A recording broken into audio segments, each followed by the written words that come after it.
Cool. I'm just checking out my time delay. Those of you that are already watching, I'm going to figure out how long I have to wait between. Cool. I'm just checking out my time delay. Those of you that are already watching, I'm going to figure out how long I have to wait between. Cool. I'm just checking out my time delay. Those of you that are already watching, I'm going to figure out how long I have to wait between. Cool. Cool.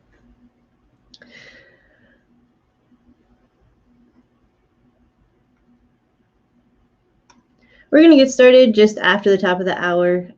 If you want any advance notice on questions, you already have questions, you can put them in the chat. I would appreciate it if you mark them as questions by doing all caps question and then your question. So it's really easy to see from everybody else talking. I will model one.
So while we're sitting here chilling, I can tell you about my wall, just for fun. Obviously, this side, this is my book cover. And I have some very small knickknacks.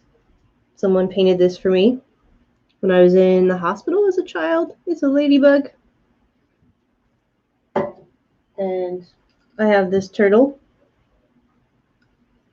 from Guatemala, I think. Ex-boyfriend brought it back, but it's so cute. Thought I'd keep it. And what else do I have?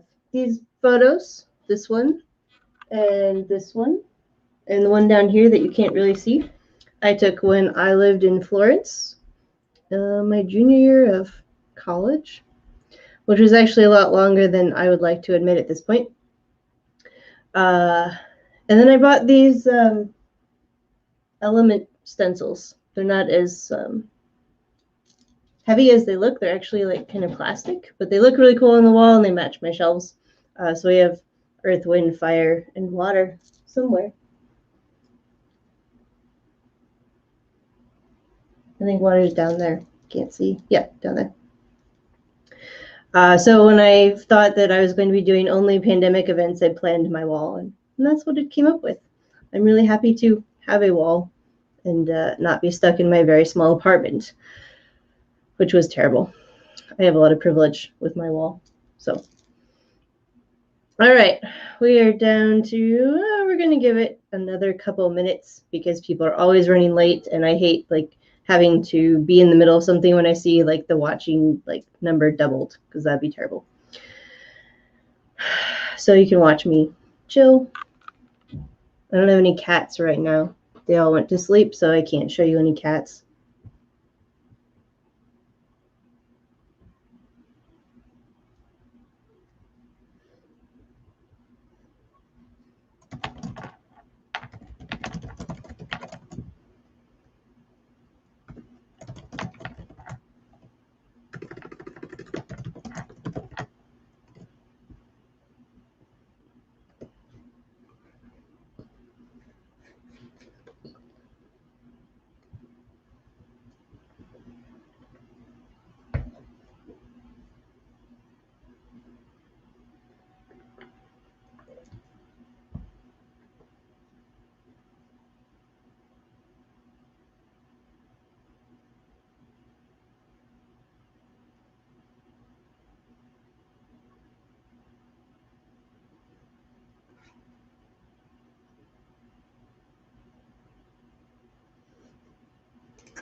All right, we're going to wait 1 more minute for people who struggle with technology, like me.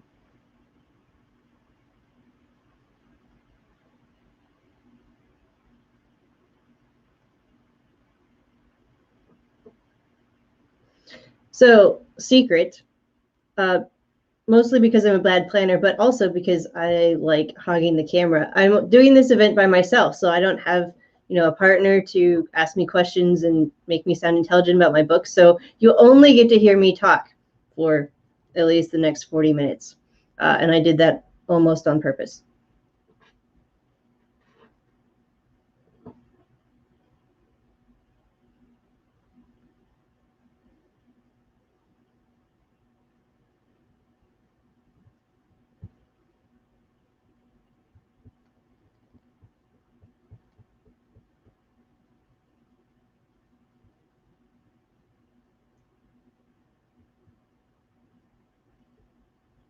Okay, it's 7:05. I think we can officially safely start. Hi, my name is Jaye Viner. I am the author of the romantic thriller Jane of Battery Park. It is out from Red Hen Press like today, although apparently some of you got it early if you pre-ordered it. So I don't quite know how the book launch day works with that, but some of you were lucky. So that's awesome. I am a white woman. My hair is blue, and it has been for like 7 years now, which is a question I get asked a lot. How long has your hair been blue? And it's about 7 years. Today I am wearing a very lacy red pink tunic thing with cool sleeves. And my background is also basically the same color of my shirt, pink, red, depending on how you format your screen. And I've got some cool like black metal designs behind me and a poster of my book cover. And I'm here today to hopefully hold you a captive audience out of some misguided loyalty in our relationship, and maybe because you think I'm a good writer. And we're not going to take too long. I just want to celebrate. A lot of you here tonight have been with me on this very long journey to my first publication. And it's just such a weird thing to be able to say, wow, I've got a book, and to be able to hold it and smell it. And I haven't written in this one yet, but I thought about it. So for those of you who have not read my obsessive social media posts over the last like 6 months, Jane of Battery Park is a romantic thriller that does a lot of things. The simple version is it's like Romeo and Juliet in that you have the woman character who comes from a family that is trying to reform America by putting celebrities on trial for their sins, like live stream trials on things like YouTube. And he, the Romeo figure, so to speak, is kind of a has-been heartthrob who has had a career problem now, but he's also related to a blockbuster movie star, so he's kind of part of Hollywood royalty. So you can imagine how this works with Romeo and Juliet, in that it very much reflects our kind of diametrically opposed cultural values right now, where you have a woman that comes from a family that really wants to have basically a Christian nation, or thinks at least our pop culture should be a little bit more sanitized and reflecting family values. And then you have this actor who really embodies like the pop culture entertainment, sex sells of Hollywood. And they fall in love in probably just in one day, which is actually the scene I'm going to read you today. And then they have to figure out, what to do with this thing, because it's not in any way a convenient kind of love. And if you have been in love in ways that are contested or not, you know that being in love is a difficult thing to maintain, even when no one is set against you. And in this case, both families are trying to undermine the relationship. Most of the book takes place 8 years after the scene I'm going to read tonight. And it's looking at two people who are very much different from the selves that fell in love with each other. And they're trying to figure out if it can still work, and if maybe they have a way to challenge the influences of their families. So that's the book in a nutshell. It's a very fast read, so if you need a break from life, I've been told it's rather entertaining, even though it sounds kind of dark. And it's very much timely for American, whatever if you want to call it, our cultural moment. But it is also just really a romantic thriller, and it does all the things that you think that happens. So there is a love story, and there are dark corners where you're a little bit worried what's going to come out, but nothing really does. It's just mostly psychological. I would say, or characterize both of the main characters as disabled. Jane, the woman character, has come from a pretty abusive marriage, and she's trying to figure out, what it means for her to be on her own and to have her own rules, and to trust them as right rules outside of what her family values. And Daniel has come from a physical injury that has also left pretty significant emotional trauma, because he hasn't really been able to figure out how to process who he is in his life. And he also is part of a family that really values physical ability. In like the first 30 pages of the novel, Jane encounters his mother in the hospital, and she has had like the third in a row accident from a jet ski, because she just can't, manage to be conservative in her athletic pursuits, right? So there's a whole family of that. And if you have physical things that make it impossible for you to be at that same level. In a family like that, it's going to affect you mentally, spiritually, and basically everything. So one of the things that I really enjoyed was having these two characters who really have struggled to figure out how they fit in the world with their personal, not insecurities, but the feelings that they've been devalued or that they don't belong, and that they come together, and because they are allowing each other to be lovable, can figure out a little bit about how to love themselves. So that is the book. As I said in the lead up to the official beginning of this chat, if you have questions, please put the all caps word question before you type the question, so that when I have time for questions, I can scroll through really easily and I don't miss anything, since I'm doing this solo. And now I am going to read, and hopefully you won't fall asleep. And I'm going to sit back and try and be dramatic. And if you do fall asleep, let me know so I can take notes for next time. I'll read a different chapter. But in screenwriting terms, we would call this the meet cute, or if you saw that movie, The Holiday, where they talk about meet cutes quite a lot, this is that scene. So it's chapter 4. If you have your book, you can follow along and see where I changed the words to make them sound better. Because a writer is always revising something that was revised 20 times and went to print in July. So this is New York City, 8 years prior to the actual main time frame of the book. Jane Dalton's boy meets girl story could be titled Girl Meets Daniel Fletcher and totally blows it. It spanned 5 hours on a perfect spring day during her sophomore year of nursing school when she fled campus for Battery Park, bought a bag of popcorn, and threw most of it at the pigeons. College in New York was Jane's first significant attempt to escape her family. She'd been allowed to go to college halfway across the country only because she was the first one in her family to do well enough in school to qualify for scholarships that made such a thing affordable.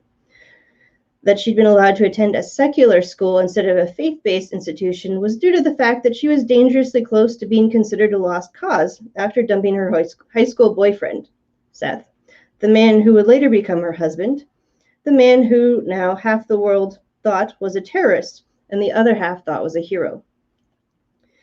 In a world where even teenagers dated with the intention of marriage, Jane was a social and moral disaster of the kind only Puritans could appreciate. The transition from her home bubble to a secular college dorm had been troubled. She'd become Jane, her middle name, instead of Rachel, in a naive belief that changing her name would somehow help her be long. Most students lived day to day without any clear direction. They went to parties where they had sex with strangers and drank so much alcohol they had to be taken to the ER. They complained about bad grades on papers that they had written 2 hours in the middle of the night before they were due. They wanted all the good things in life, but they didn't want to work for them. They left Jane bewildered and just as isolated as she had been at home. That fall, Jane had applied to transfer to a music academy in Boston. Most of her life, music had been the one thing she'd felt truly belonged to her. It also had the added rebellious benefit of being a degree her family was stringently against. A week earlier, she'd called home to announce her acceptance into the academy. She'd been determined to assert her right to this decision, had believed that there was no way anyone could talk her out of it. But now Aaron, her oldest brother, and the man who had raised her after her father died, was flying to New York to do just that. While she waited to meet him, Jane aimed her popcorn at pigeon tail feathers. She aimed at heads. She flung a handful into the air and watched the pigeons kill each other for the stale kernels. Her next projection was released with such blind rage, Jane accidentally hit a skateboarder gliding into the line of fire. At this point, Daniel Fletcher was not the suave young movie star who would be vaulted from unknown indie talent to teen idol stardom about 5 months down the road. He'd filmed 3 movies, 2 small budget productions, and 1 high school drama called Slut, a Love Story, which was slated for release that summer. It would be a surprise breakout hit, but today he still thought of himself more of a professional surfer than an actor. He wore board shirts and a Billabong cap and t-shirt, not the usual garb for Manhattan, but anyone who bothered to take a second look would have recognized the same features that made his blockbuster star brother people's sexiest man. Dark eyebrows, framing recessed eyes, oversized lips, slight cleft in his chin. each feature a perfect cut waiting for a stylist's polishing touch. "Did you just throw something at me?" he asked. "No." "Liar." "I didn't. I can prove it." Quick as a cat, he bent down and scooped popcorn off the cement. Jane preemptively let fly the remainder of her bag into his face. "See? You did it again," he said. "That's a cheap trick. Well, it serves you right." Her laughter was short-lived as Daniel sat down on her concrete bench, and she was suddenly fighting to keep her attention on his words rather than his unexpected nearness. "Why are you throwing pigeons or popcorn at pigeons instead of eating it?" he asked. "Well, I'm feeding the birds. What are you doing here?" "Had some time to kill while the older bro was at work, so I came to see what the East Coast waves looked like." There aren't any waves," Jane laughed. There's no beach." He shook his head. "There are always waves. The ocean is the most powerful force on Earth." Before she could stop herself, "God is the most powerful force on Earth." "Well, unless he doesn't live on Earth," said Daniel. She was ready to argue until she saw his eyes laughing at her. Then she wanted something else to throw at him. As the second youngest of 4 children, all the rest boys, Jane was most comfortable with violence. She knew the importance of being able to aim and throw because a brother's strength and size could not be stopped once it got going. If Daniel had been one of Jane's brothers, she'd have had her fist in his kidney. But something told her that wasn't the way to go. "You're from California?" she asked. "Originally from Hawaii, but now California. What gave me away?" "You look like you live on a beach, obviously." "You don't look like you're from anywhere." He was still playing, but Jane had become somber, remembering how Aaron was on his way. Being from California pretty much guaranteed that Daniel's family didn't have a moral imperative against music school. Where Jane came from, her decision to transfer was probably being discussed at church and the grocery store, while well-meaning friends brought her mother sympathetic hot dishes and told her that one wayward child out of 5 was forgivable in God's eyes. Interventions were supposed to be for addicts and bad dating decisions. The New York natives in Jane's dorm staged interventions almost every week. They had Dawson's Creek interventions, chocolate interventions, study interventions during finals. None of them had an older brother who flew halfway across the country to prevent them from changing schools. "Do you get along with your brother?" Jane asked. Daniel's laugh came out like a cough. He stood and tested his foot against the end of the skateboard like he was about to leave. The ocean suddenly seemed more interesting to him than she did. Somewhere in these silent moments, while Daniel toyed with his board and looked out at the bay, Jane fell in love with him. Maybe not Daniel exactly. She barely knew him. Rather, she fell in love with the possibility of someone like him. Someone who cared about things she knew nothing about, but who was also not driven by the hedonistic pursuit of pleasure like her roommates apparently were. This was the realization of 8 years of meditation.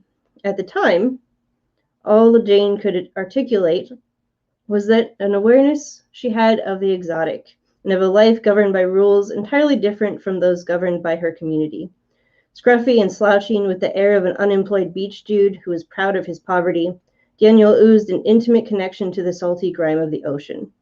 He felt as foreign as visiting India. He was exactly what she'd come to New York to find. Someone who didn't follow the rules of her world, but still lived with respect and reverence. He valued beautiful things, but he didn't have to justify his interest in them by ascribing them to a higher purpose. Daniel's silence lasted so long that Jane worried she'd ruined their grand beginning. It was the first conversation she'd enjoyed in months. Unlike her roommates, Daniel didn't seem full of inflated ideas about his importance in the universe. He was thoughtful when he spoke. He seemed to care about what he said when he finally made up his mind to answer her question. "My brother mostly gives me advice," he said. "He got married last year, so now it's like all he can do is give advice." A sly grin slid around one side of Daniel's mouth, part rogue, part boy. "You've probably heard of him, Steve Fletcher. He's an actor, likes to play the hero types." "I don't really watch many movies." A thick, ungroomed eyebrow arched in surprise. He turned and faced her. She'd presented a challenge, but in a good way, maybe. He wasn't going to make fun of her like her roommates. He was interested. "Steve's breakout role was Poseidon, the god rises," he says. "Haven't seen it." "The Last Centurion?" Jane suppressed a giggle. Daniel's eyes slanted like he suspected she was lying. "Lord of the Rings." Oh yeah, people I know have read those books. Die Hard? Sounds familiar. Star Wars. Your brother was in Star Wars? He hasn't been in like the last 3. Oh. Jane tried to laugh, but the noise that came from her throat sounded like she was imitating the pigeons. So often since starting college, she'd been embarrassed to have the gaps in her pop culture acumen pointed out. But with Daniel, ignorance felt okay. Maybe a bit sexy. Not that she had any idea what sexy was.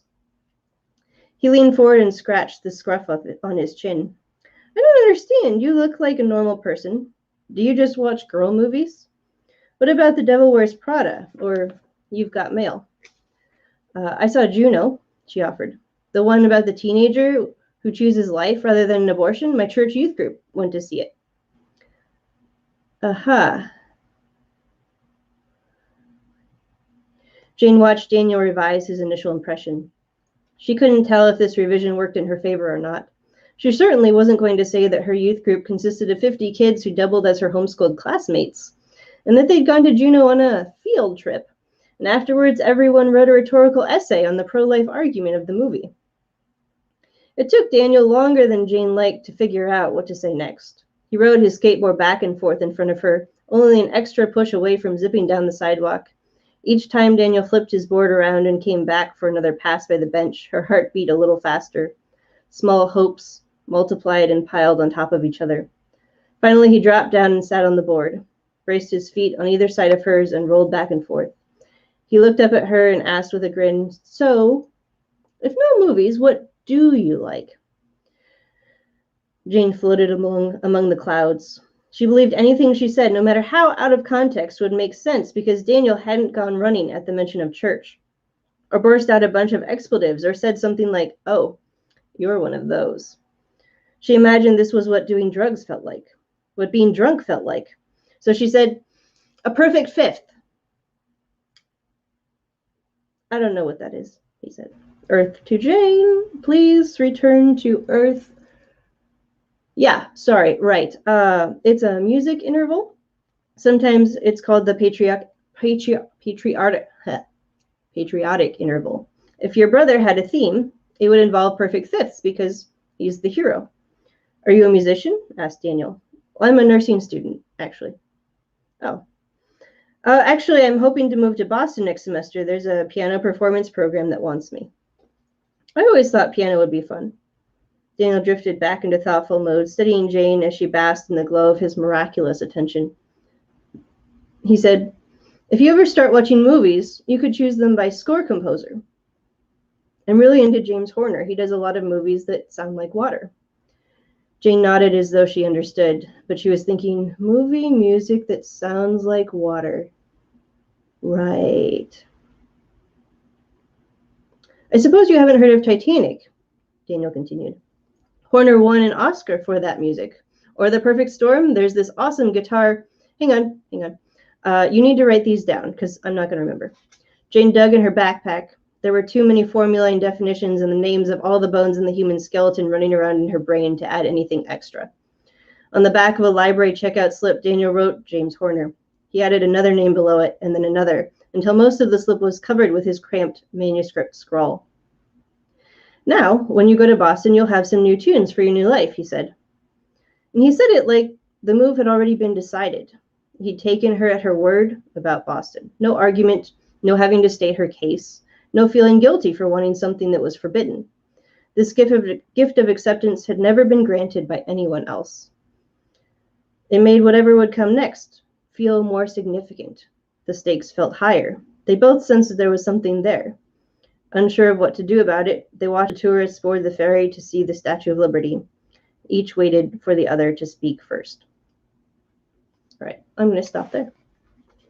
So I'm going to put my glasses on, and if you all have questions, we'll do questions first, and then we will transition to the trivia, which may or may not work. Hopefully it works.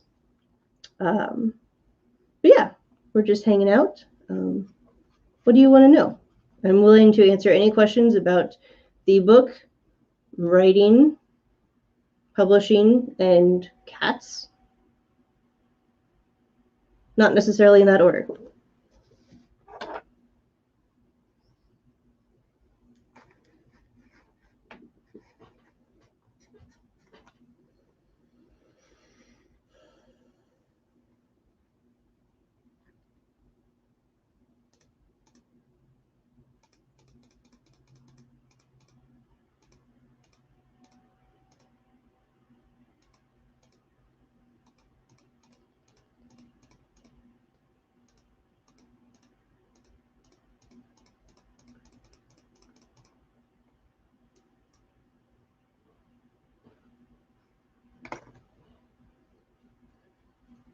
Okay, the first question is from Aaliyah.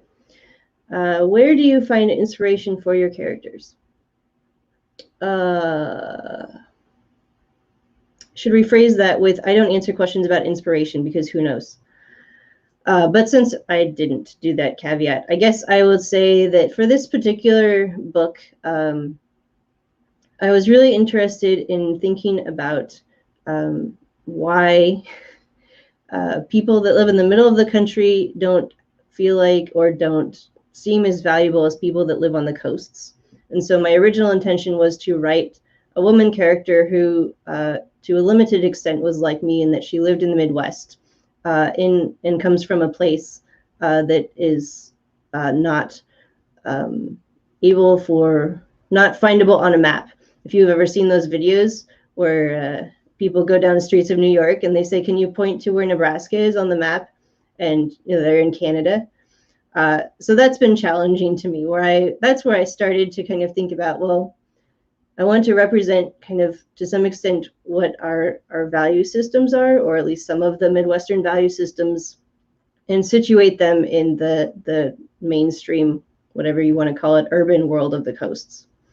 And from there, I kind of built characters that made sense to her encounter. Some of it was a little bit wish fulfillment in terms of the Hollywood angle, because who doesn't want to happen into a movie star in your regular life and have them like you? I mean, seriously, that would be cool. You're not necessarily going to marry them, but just to have that story to tell, I think would be fun. And I think actually when I was writing this, I had gone to a writers' conference and someone was talking about how they had once met a famous musician in a random bar and shaken their hand and then not washed their hand for a week or something afterwards.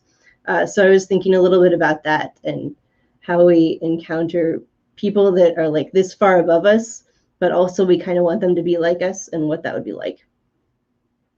Okay, next question. This one's from Kathy. I always wonder how authors choose their characters' names. So this is actually a good story in that when I do not like naming characters, I often write with like all caps placeholders for them. And in this case, actually, two of the main characters, the placeholders stood and are part of the published book. And those are Steve and Daniel. And when I was growing up, my family celebrated Thanksgiving and sometimes Christmas with a family whose last name was Stevens. And I sometimes, maybe early elementary school and then again in junior high, had a crush on the youngest son whose name was Daniel Stevens. And so basically I just split the name in half, and one brother became one half of that name and one brother became the other half of that name when I was doing the placeholders, and they just stayed. Jane's name, I don't really remember thinking very hard about. I was watching a lot of Thor, the Marvel movie, and I really love Natalie Portman, and her character in that movie is Jane. And although it's a little bit embarrassing to admit, I'm pretty sure that I just chose that name because I really like Natalie Portman and she's cute.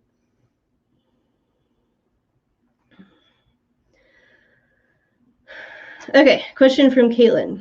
What was the process like from idea to publication? What was surprising about going through it for the first time? So I have a 15-page document that answers the second part of what was surprising, which is basically everything I didn't know.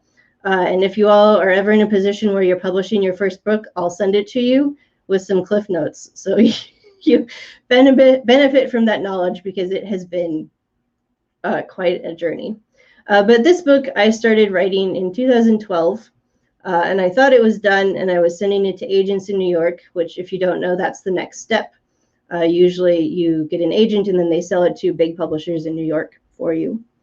And nobody wanted it, and several people said, well, this isn't really a good moment for this kind of story. They probably meant the evangelical terrorists part, which is a little bit ironic because now we're in 2021 and we have some very close to evangelical terrorists trying to take over our government, which is fun. So I went to the MFA at the University of Nebraska, Omaha, and for some of that process, I worked on this novel, and it ended up becoming my thesis. So then I graduated in 2015. And I again went to agents and I said, here, this novel is awesome. It's about America right now. It's important. And they said, well, we would like to see more of a love story. We think this should be a love story. And I was like, oh, I hate love stories. So I sat on it for like a year. And then I decided, okay, I can do a love story. I can make this work and still be satisfied with it. So I revised it several times more. And we still couldn't find anybody in New York who thought this was a good idea. And so at that point, I had graduated from the MFA, and there's a faculty member there who is on she's the managing editor of Red Hen Press out in Los Angeles. And she had said, well, I really like cult books. I think this book is really important. And if nobody wants it, I'm going to publish it. And so it was basically okay, I tried and nobody is seeing what you're seeing, so let's publish it. And that was kind of the very long version of that process. And that was over 2 years ago now. And the point from signing the contract to having the book printed, which again happened in July, has been not very difficult, but has been very surprising. And I think one of the things that surprised me about working with a small press is how often they asked for my opinion and they actually cared what I said, which was terrifying. So that's a good thing, right? Because you're an artist and you get to have a say. But for instance, the cover, I had no vision for the cover. And so I get this email in January and they're like, what do you want the cover to look like? And I was like, yeah. So they did a really good job considering I had no vision for this cover. It has film strips on it and also the lampposts and the benches of Battery Park, New York. It actually looks a lot better than if you go to Battery Park. It's much prettier in the book. So that was a long, semi-detailed answer to that question. Publishing is insanely hard. And I feel really lucky to have made it this far. We'll see if it is considered successful. Next question. This is from Andrea. Publishers Weekly described your book as great for fans of Margaret Atwood, which is very cool, at least I think. How does that make you feel? Oh my goodness. When I saw that, I just died. I laid on my carpet with my cats for a good 30 minutes. I cannot believe they said that. I don't know what happened. If I still believed in God, I would say that was a God thing, but I don't say that anymore. It was just, it's unreal. And it's actually my only major review. So I send it everywhere. I've got it on the postcards. It's the most amazing thing to be compared to Margaret Atwood. Actually, I have a blog post coming out tomorrow on John Scalzi's Big Idea website, where I talk about how much Margaret Atwood has influenced my writing. And how that actually ended up being a bad thing because I thought I was writing a Margaret Atwood book, ironically, which was literary fiction. And then I've gotten to publishing now and I realized it's actually a bunch of other things. Like I said, romantic thriller.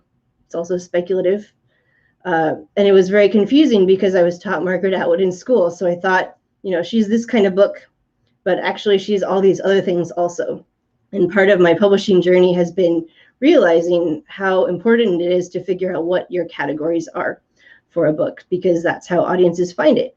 So obviously, Margaret Atwood means something to particular people, and to be compared to that is terrifying, because I'm not. In case you're wondering, this is not that kind of book, but it's very cool. Okay, next question. Next question is from Anna. Similar to Kathy's question, how'd you end up with the title Jane of Battery Park? Was that what you or the publisher suggested it? So I think I suggested it. This was not the original title. I think the original title was called The Last Vanguard Trial. And with that title, it focused more on the mystery of Daniel's accident, which has to do with Jane's family. Of course it does. The Vanguard is the organization that her family founded and runs that puts celebrities on trial. And I had wanted to focus more on how they function, and the original book had three points of view instead of two, and one was Jane's husband, who is the leader of the Vanguard. So that original book, once I dropped the point of view of the husband, the title didn't quite work anymore, and it was much more about Jane and Daniel's relationship. And again, it was a love story at that point. So Jane at Battery Park made more sense because it's about how she chose her identity based on meeting Daniel in Battery Park and became a person who could basically was allowed to fall in love with him, compared to Jane of where she had grown up, or Jane of another city. So that's where the title came from.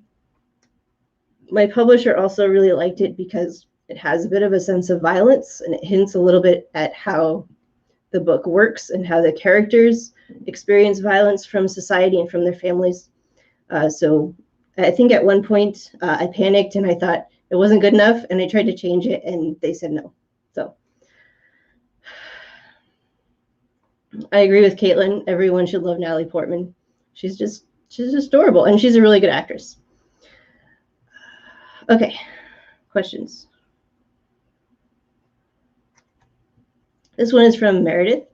Can you tell us about the balance between plot and character in your writing process? And did you feel one aspect was more inspirational or effective to get the novel done? Plot and character. So I can tell you that the original versions had much more emphasis on plot, and I was using characters to move the story along, which is good in genre fiction, but not so great in literary fiction. And my MFA people just kind of destroyed me, and they wanted more nice descriptions, and they wanted the characters to feel more and to make decisions that weren't, driven by the plot. And so I had to think a lot about that. I still struggle with my writing to not get carried away by a story. So the story usually comes first for me. And then I have to think about, what kinds of people would populate this story. And then I have to backtrack and think, okay, this character is going to do things and they're going to make important choices, and I have to let them make those choices, even if we go off the rails. So that is a process that I'm still working on as a writer. What's weird about this, and I noticed there are several things that are in this book that I would not write anymore, especially in terms of disability representation. So I would like to say, I think that I have grown quite a bit as a writer, and what's a little bit frustrating about having such a long time to publication with a novel that hasn't really been able to change along with me is that I see this and it's like, wow, I would never write this way now. Which is not that it's a bad thing or that there's anything really wrong with it. It's just that I've grown as a writer and as a person and how I see the world. And I care about different things now. So that's a little bit weird. Okay, this is going too fast.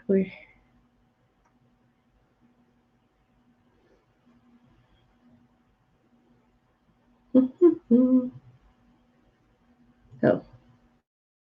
So I guess, Meredith, if there's more to the question, if you want to post the second half as another question, we can just come back to it. Rebecca asks, how are your pets dealing with your new book, Baby Getting All This Attention? They're actually handling it really well. We are having a little bit of a problem because the kitten is teething. And so I've been a little bit distracted because she keeps messing with her mouth and it's making me nervous. But they're doing really well. They like to sit in the box. They haven't chewed any corners of my author copies. That's good. And generally, as I've been doing promotional things and spending a lot of time on social media, they are understanding. I don't think you can see it, but the kitten has been gnawing on my ear. So actually wearing these earrings is really difficult tonight because I'm a little bit sore, which I think is part of the teething thing. Yesterday it was really red and there were like tiny blood vessels were like on the skin had burst. So I'm glad that I can wear my earrings tonight. But they're doing really well and I feel generally supported by them. Thank you, Rebecca, for asking about my cats.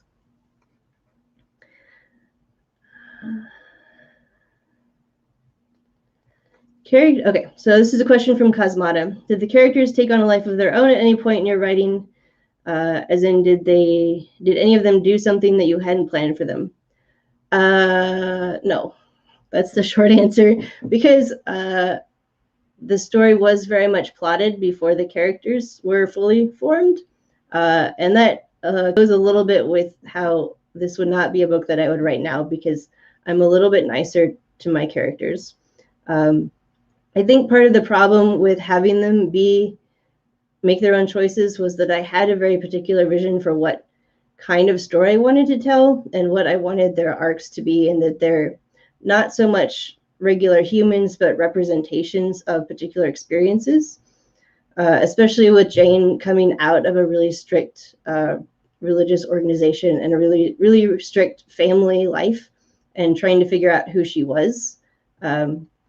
I felt like there were certain things that needed to be said and needed to be touched on that kind of limited the amount of things I allowed her to do on her own. Certainly, if there's going to be a sequel, which I hope there's a sequel, I think now writing it, I have more trust in her as a character to make her own decisions, and that I'll be able to work with those. It's a little sacrilegious in the writer world to admit that, but that's how it is. Question from Andrea. What does the rest of your book launch promotion look like? Oh, that's a great question. So tomorrow, like I said, there's a big post coming up on John Scalzi's blog where I talk about the origin story of the idea, which is going back even further from what we've talked about tonight, is how I started to craft the identity for that book. And then also starting tomorrow, or maybe tonight, depending on what time zone you're in, there's a Battery Park blog tour on Instagram. So there's bookstagrammers. I know that word. Sarah's laughing at me right now because I have connections to influencers. That's another keyword. Through my publicist, and she set up this really cool blog tour. So everybody, there will be one new post about my book and a review, I think, every day for the rest of September, every day of September. So that's really cool. I'm doing an in-person launch event in Omaha next Tuesday night. So if you're in the area, you can stop by and get an autographed copy and have a little bit more of a not me talking the whole time conversation about the book, which will be good. And then from there, it's a little bit up in the air. I've got events at Papillion Public Libraries in November. I'm doing a thing at my alma mater at University of Nebraska, also in November. And I'll be mostly hanging out on social media. I've got some scattered podcasts, a Twitter chat with the UK. It's been very just like whoever is interested, I say yes. And then I deal with the consequences after that. So if you have any things like book clubs or things you want me to talk about, do whatever. As long as I can sit here in my house, I'm very much open to anything. Is there some autofiction? Andrea, what do you mean by autofiction? Like autobiographical?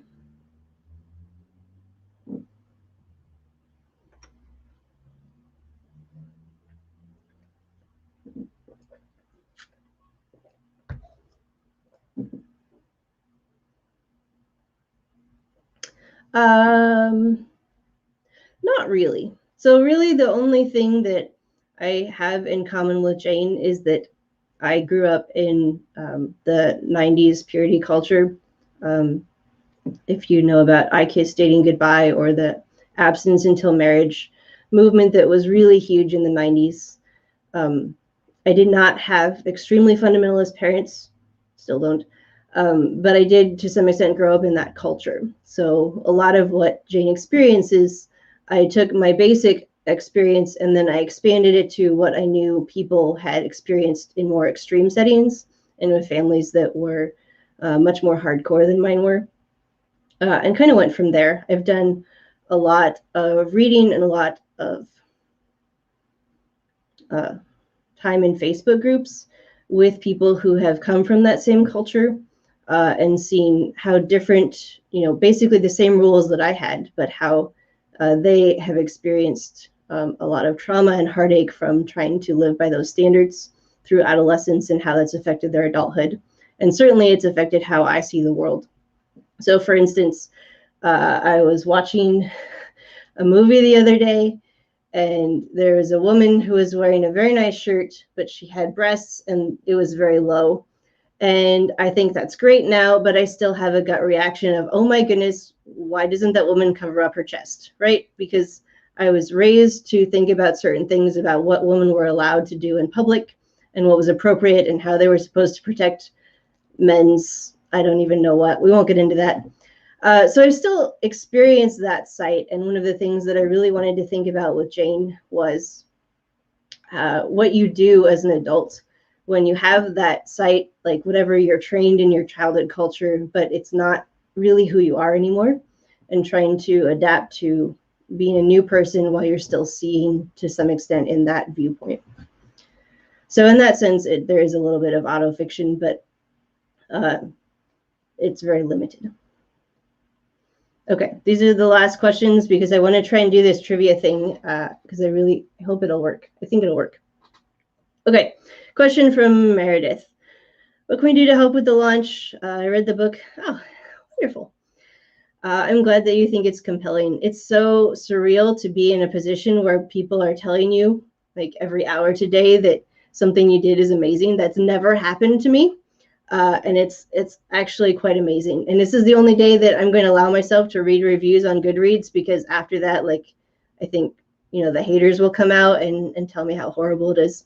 So I love feeling this. What you can do to support the launch is to talk about it. So I've been telling people, even if you haven't read the book yet, you can say, hey, I know this person who had a book come out, right? Because that's not something that everyone can say all the time. And you know, that 6 degrees of separation from someone is a real thing, where if you can go tell your friend or your neighbor or your mom, you know, I'm, you know, 1 degree of connected to somebody who had a book come out. That's kind of cool. And you can just say, hey, it's kind of like Romeo and Juliet. And, you know, we have this culture thing, and there's a lot of shorthand there. And if you're talking about it, that usually sells books. That's the only guaranteed way to sell books at this point, even on social media. If you are on social media, it would be great if you follow me and you can like and reshare the posts. That also helps with algorithms and visibility. So if there's a lot of activity on posts on social media, then the algorithms will also boost that. So even if you feel like you're just one person, if 5 people are doing the same thing, then it makes a post more visible. That's how it goes. Okay, so we're going to try this trivia thing. I'm really excited about it. I think it'll work. I don't think it'll be scary. And so there's a mixture of battery part questions and then just random things that I know or looked up about Hollywood. Let's see if this will work. Okay, so the way you do this is there's this website, www.kahoot.it, that you put into your phone browser. I will put it in the chat.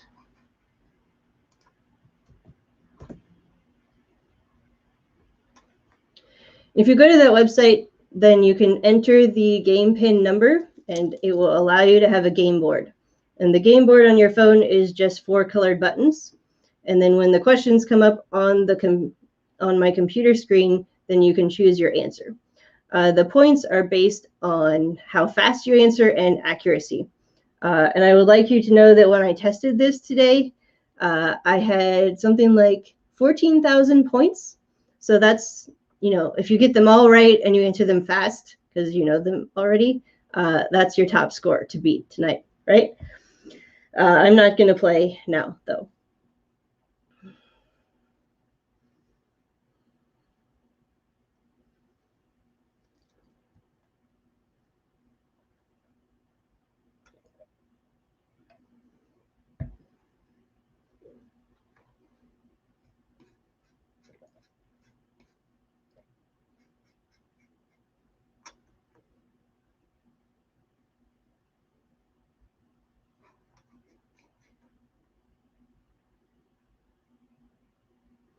Oh, the game pin is 3807983.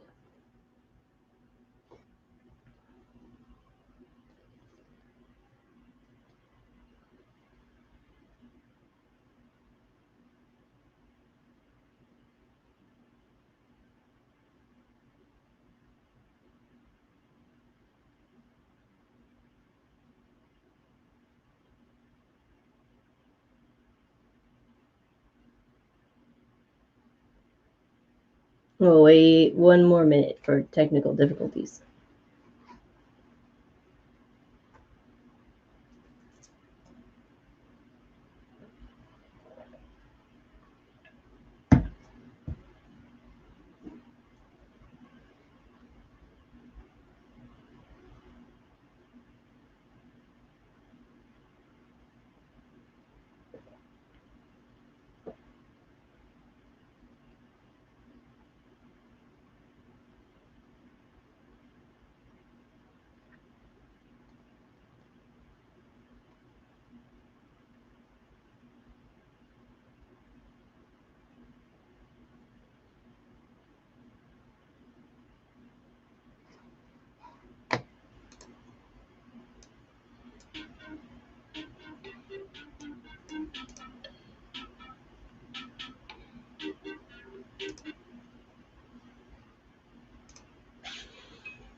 Okay. We good? We try it? Okay.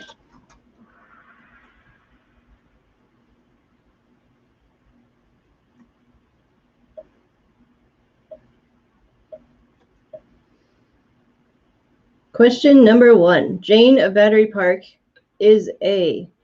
The red one is literary novel. The blue one is romantic thriller.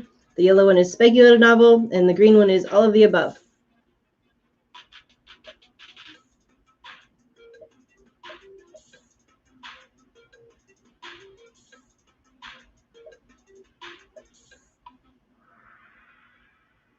The answer is all of the above, which is why it's so complicated. And I wrote a whole blog post about it for tomorrow. Next.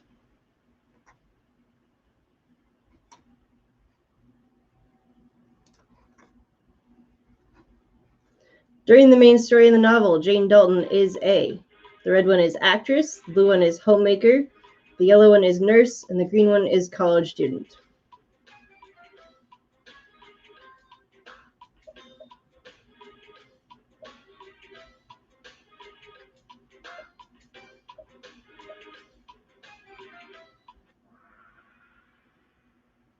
Then the yellow is the correct answer, which I think most people got, which is nurse.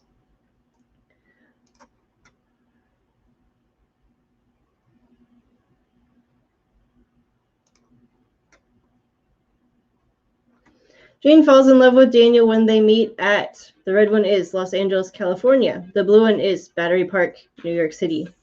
The yellow one is Omaha, Nebraska. And the green one is the library.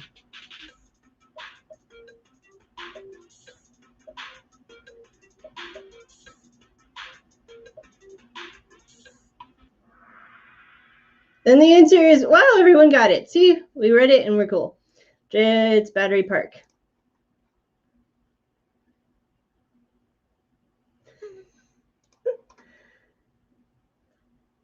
The top grossing film of the year 2004, which is when Jane and Daniel meet, it was Shrek 2, which is the red one, Batman Begins, which is the blue one, The Notebook, which is the yellow one, and Mean Girls, which is the green one.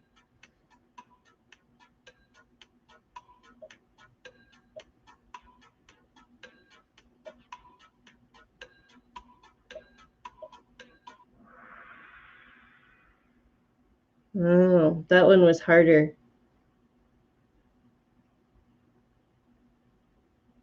The answer is Shrek, which actually has very little to do with the book, but it's a surprising answer. Well, now you know. You can torture somebody. 2004, the top grossing film was Shrek 2, which has a really great soundtrack, FYI. So I'm seeing some notes about lag in the chat. So I'm wondering if we can make it longer. I don't know how to change this.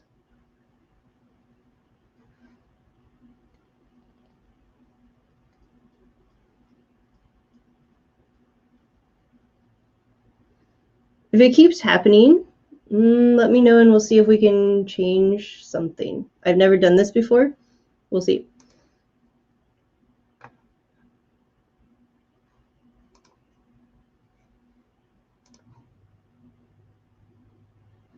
The name Hollywood comes from a misunderstanding when someone said Hollywood, which is the red one. The plethora of holly bushes that grow in Los Angeles back in the 1880s, that's the blue one. A prominent landowner known as the father of Hollywood, that's the yellow one. And green is no one knows for sure.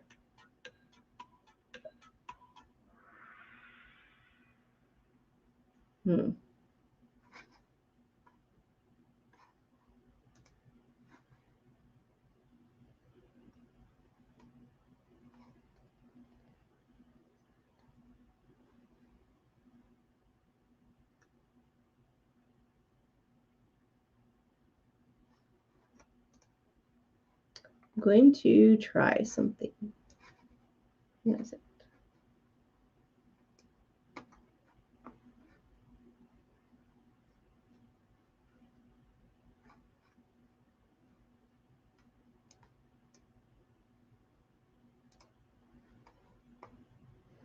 Okay, so I can't do anything about the time frame, but I can read the question before I start.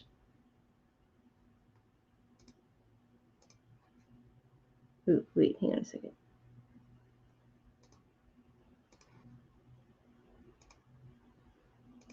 I can read the question before the timer starts, which should help a little bit. Okay, so we did the Hollywood question. The next one is Jane moved to Los Angeles for every reason except the ones that are coming up.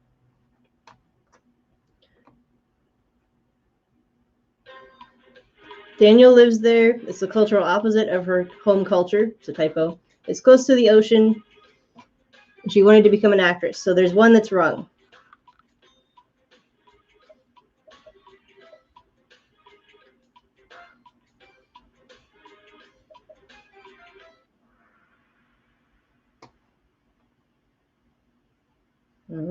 Tricky. She did not want to become an actress. Oh. Okay, so the next one is a Harrison Ford question, which probably most of you know. I don't know. I'm a little bit obsessed with Harrison Ford, so it could just be me. The question is, before he was famous, Harrison Ford worked as a what? As in a profession.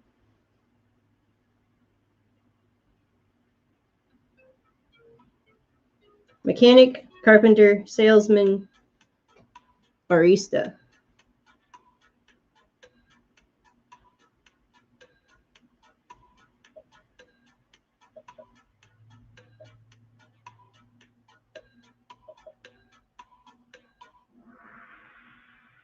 Haha. There, we got almost everybody. I think that was a little bit better. Awesome. Okay. Number 8. Daniel's first life plan was to become a, and I'm going to try and I'll read the answers. Maybe that'll get even better. So the options are professional surfer, stuntman, musician, or director. The question is, Daniel's first life plan was to become a what?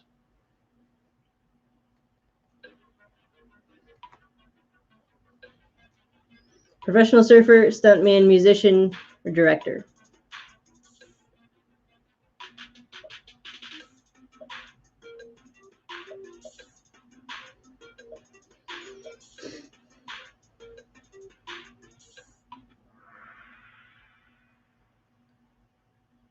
Yeah, professional surfer, the red one. That was correct. Question 9. James Horner won an Oscar for his music in. The red one is Gladiator. The blue one is Pan's Labyrinth. The yellow one is Avatar. And the green one is Titanic.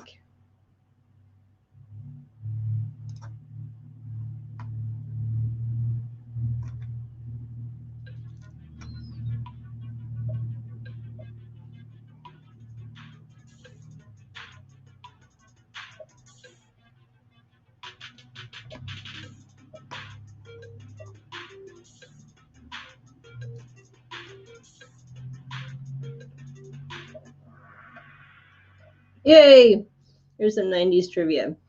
James Horner composed Titanic. He's also really important to me as like a foundational composer, so he's in the book a lot.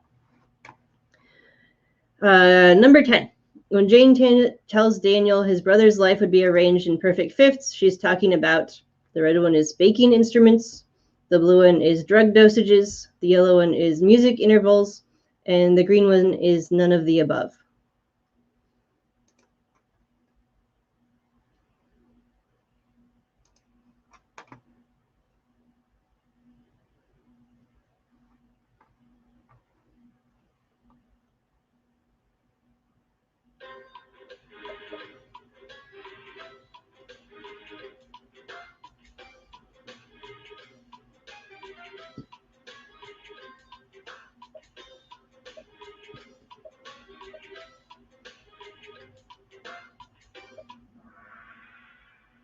Music intervals. Hurrah! That is correct. Almost everyone got that one. All right. We're getting very close to the end here. Competition's tight. Number 11. This celebrity married her first husband in Vegas and then divorced him 55 hours later. The red one is Ariana Grande. The blue one is Britney Spears. The yellow one is Ashley Olsen. And the green one is Chloe Kravitz.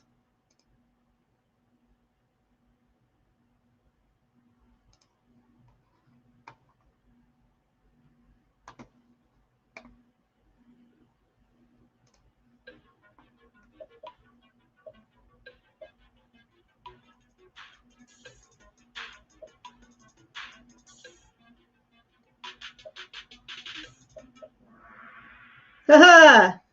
This is awesome. See, you know what? I didn't know that until I looked it up today, and it was telling me about scandalous celebrities. So you all are better than I am. All right, number 13. No, wait, 12. Jane and Daniel are most united by the red one is loneliness. The blue one is alienation from their families. The yellow one is desire to change the world. And the green one is sexual chemistry.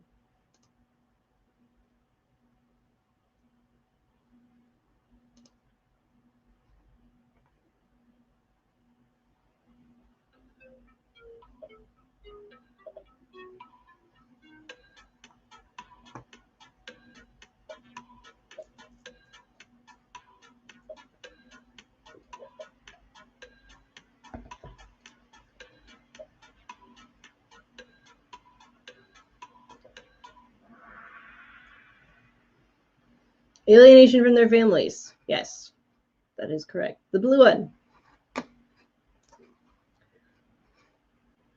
Okay, we have just 3 questions left. Nope, sorry, 4 questions. Math is not my strong suit. Okay, number 13. Like all blockbuster stars, Steve Fletcher likes to party. At the opening of the novel, where is he partying? The red one is Antarctica. The blue one is Southern Italy. The yellow one is Los Angeles. And the green one is Omaha, Nebraska.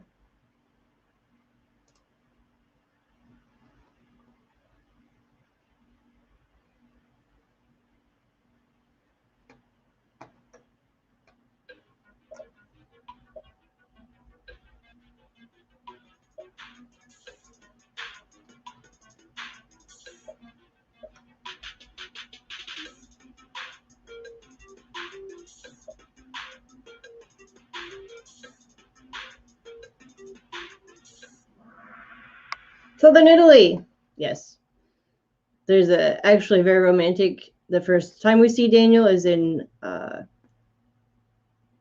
basically, I think, Capri, which is also inspired by Lindsay Lohan's misadventures in Southern Italy. It's very pretty. I love it.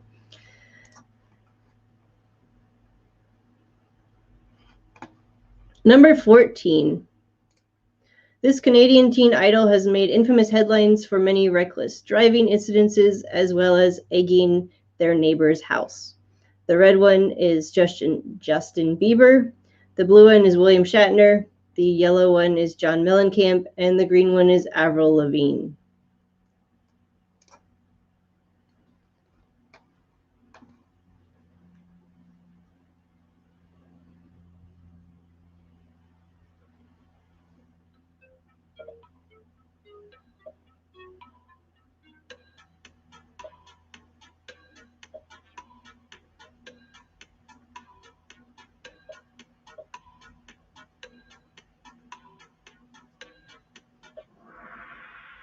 There's another one that I didn't know before I was doing research for this today. The answer is Justin Bieber. All right, second to last question. The Vanguard, Jane's family, is an organization that puts celebrities on trial for what? A, or yellow, the red one, being too rich. The blue one, creating bad art. Yellow, their sins. Green, questionable life choices.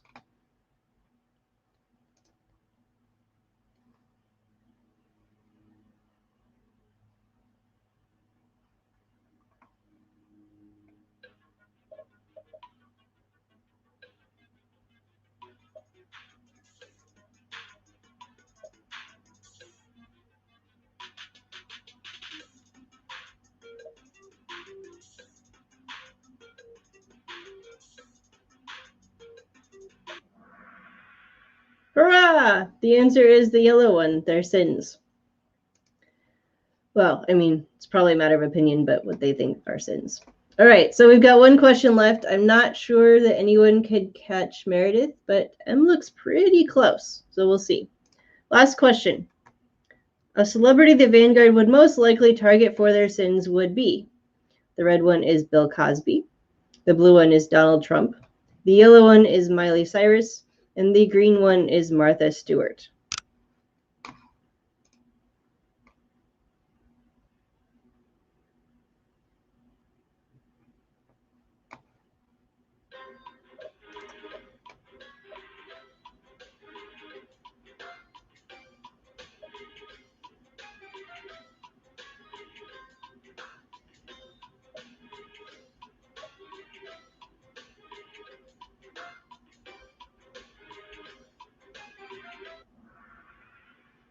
Hurrah! Miley Cyrus is, I think, at least from someone writing the Vanguard, probably the most obvious, mostly because they care about sex and women, which is very dangerous. Go figure. All right, that is the end of the quiz. Shall we see who won? It's very dramatic.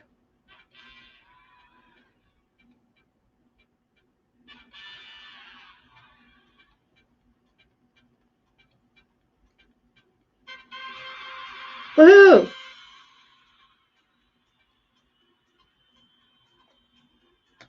So congratulations, Meredith. I think you did actually read the book, so Meredith says thank you. I do know enough about Miley Cyrus to know that reference, which is maybe all I know about Miley Cyrus. Okay, thank you for humoring me in my strange little trivia thing. I always go to readings and you just sit there and you watch people. So I really wanted to, have something that you could do, even though the technology is kind of sketchy. I clearly did not do enough counting for the delay to make it make sense. But you did an awesome job, and I think you have shamed me in my pop cultural knowledge. I have no idea what most of those answers would have been if I hadn't made them up myself. Okay, so we have definitely gone longer than I expected. Thank you all for being here tonight. I will probably hang out for a few more minutes if you would like to do some more chatting or just listen to me talking to my camera. There is a cat here. I think she's hungry. Let's see. Maybe?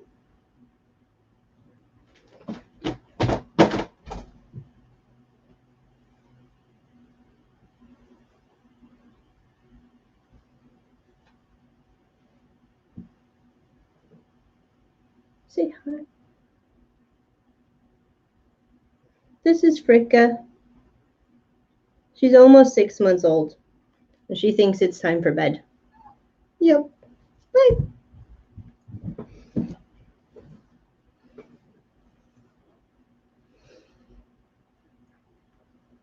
All right, so you are officially released.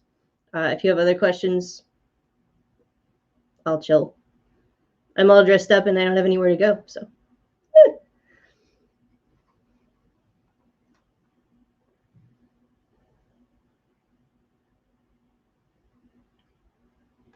Bye, Sarah. Thank you for staying up. She does kind of look like Yoda.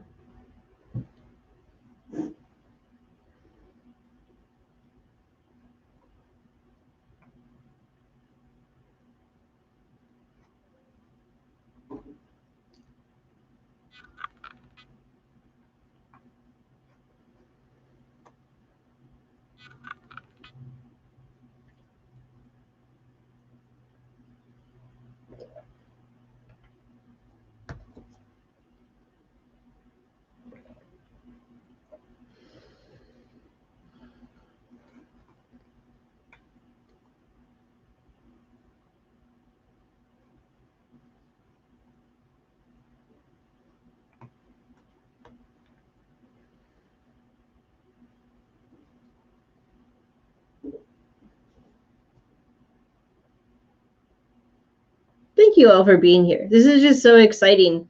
I can't believe, like, it's better than having a birthday as an adult, because like everyone thinks you're amazing for one day, and it's even better like when you don't have to grow older to do it. So I'm just like, oh, it's wonderful.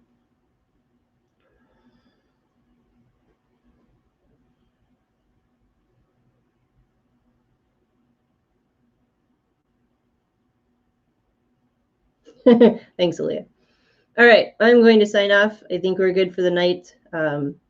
If you want to hang out on social media, find me on Instagram or Twitter. I've got my handles on the bottom of the screen there. And I will be posting that article as soon as it comes out from Scalzi's blog about Margaret Atwood and the origins of the story. So you can read that tomorrow, hopefully, and get a little bit more fun information. If you talk about the book, even if you haven't read it yet, that would be so, so wonderful. And I will love you forever. I'll probably love you forever anyway, but thank you for your support. It was wonderful being here. I wish we could be in person. Maybe I'll see you all mostly next week. All right, goodbye.